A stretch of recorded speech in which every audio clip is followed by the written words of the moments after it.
All right, what makes Italian food so good? Well, one of the biggest things is that they eat food that's in season. So right now it's the middle of winter up here in northern Italy, so what's in season? Squash. Welcome to Actually Italian. I'm Sal and I'm on a mission to help you cook authentic regional Italian cuisine. Today we're going to be using some of that squash that's in season and make a really wonderful pasta dish that's perfect for the weather. So this is a pasta dish that I really wanted to make because it shows how versatile Italian food can be. If you go to an Italian restaurant outside of Italy, you're probably not going to see this pasta. It's going to have some tomato sauce or a meat sauce. And the reality is, in Italy, they cook with a lot of interesting ingredients, and this is one of them. So since we have a lot of squash and some leeks, we're going to make a really beautiful pasta dish with that. So let's get into the ingredients. All right, this dish is as simple as it gets. First, we've got the squash. Now, this is a local squash. It's called violino because it's kind of shaped like a violin, but it looks like a butternut squash. It is a little bit different though. It's more similar to Hubbard squash, and if you're from New England, you're familiar with Hubbard squash. They're those big blue squash with the wrinkly skin.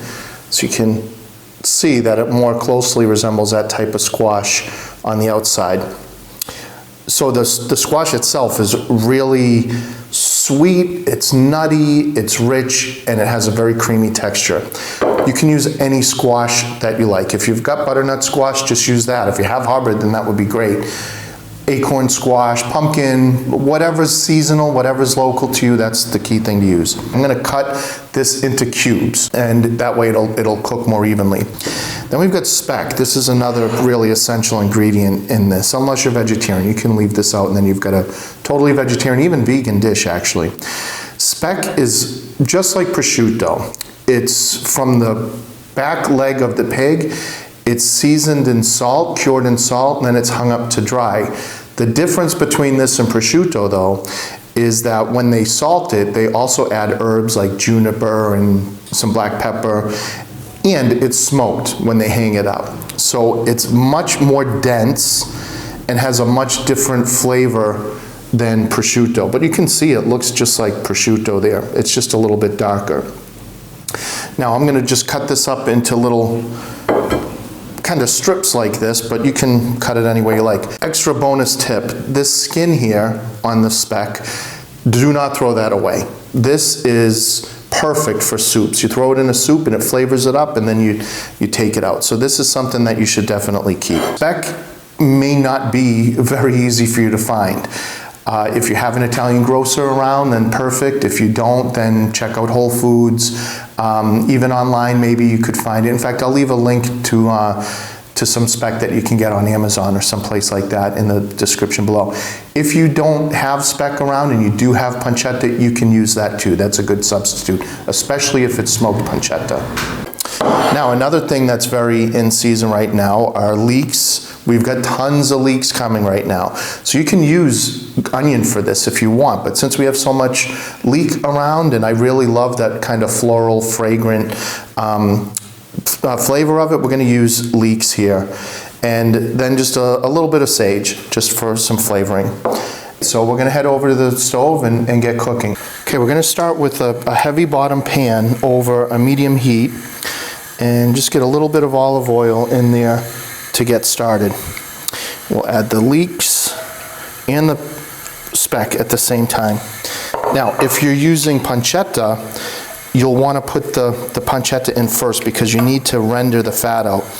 This speck, even though it looks pretty fatty, it doesn't have nearly as much fat as pancetta, so it's not going to really give you enough fat to cook in. So we'll put it all at the same time.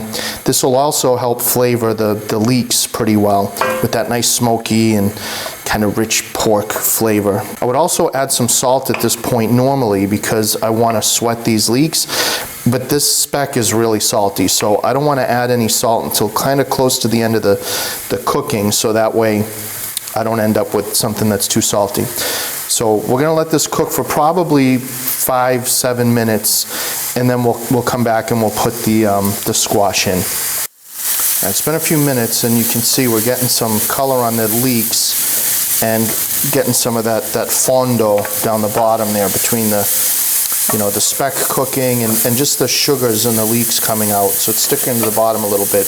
That's actually a good thing. We want that. We're going to get a lot of flavor out of that. But at this point, we want to add the squash. So we'll just put that in there. We're not going to really cook it because this is, it's pretty dense, so it's not going to really cook right now. But we're just trying to kind of get all the flavors all melded together there. The smell right now is incredible. The smell of that smoky speck and the sweetness of those leeks.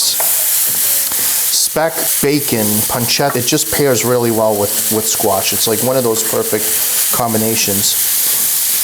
So we're just going to kind of get this. See, it's getting a little dark there. We don't want that. So I'm going to put the water in now and get this cooking. So we'll add just enough water to kind of get this covered. We actually want a lot of this liquid to be gone by the time the pasta's ready. So let's just scrape up the bottom there. You can see it's almost like a gravy there now. The color of it, it's not just, clear water. This is, that's all flavor there. This is going to be really incredible. In fact, I'm going to give it a little taste right now, and we're going to kind of see where we're at for seasoning. Not that I'm going to season it at this point. Actually, first I want to put some sage in there, because this is going to really give it a beautiful earthy kind of flavor.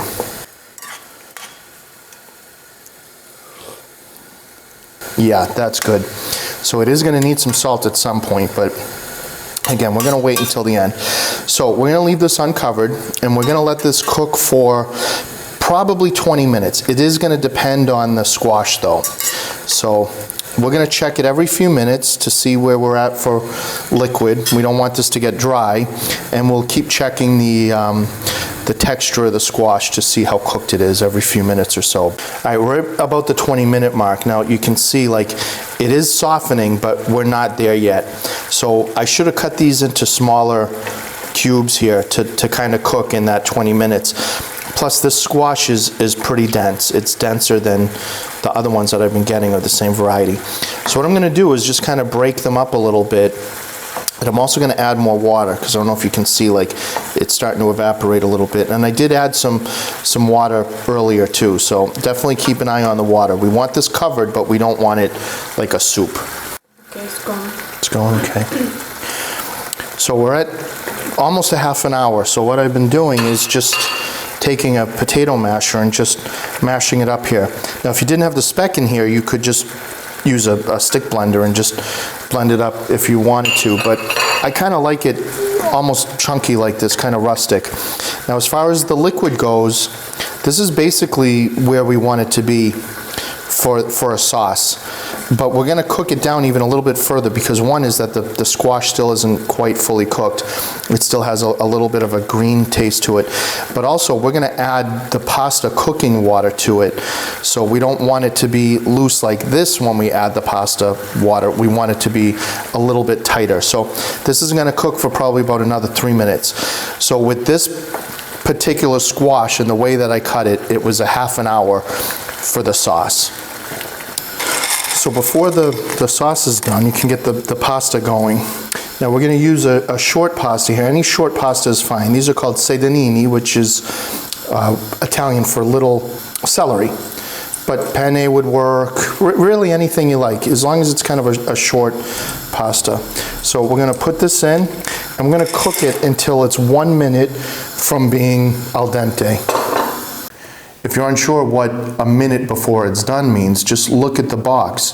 The box of pasta is always going to tell you how long it takes to cook. This is 12 minutes here, so we're going to take it out in 11 minutes. You can literally time it. I pulled the pasta about a minute from being done, and I also reserved some of the cooking liquid. So I'm heating just a little bit of the sauce. I didn't use all of the sauce now because we didn't need that much. So a little bit of the sauce, I'm going to add some of the cooking water, like maybe a half a cup. And this is going to be the liquid that finishes the cooking of the pasta. So I'm going to put the pasta in now, and this should finish it. So we want to cook this for roughly a minute in this sauce, and it is going to thicken up a little bit because of the starch in the cooking water, and also the starch that's on the pasta. I can't wait to dig into this. So let's see.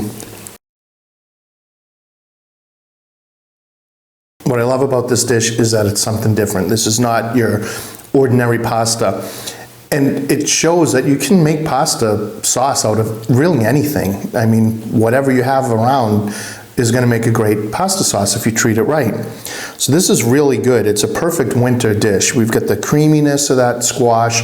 The texture is very creamy. There's no butter or cream in this. It's just the texture of the squash. It's sweet, not too sweet, just sweet enough, and a little bit of that nutty flavor.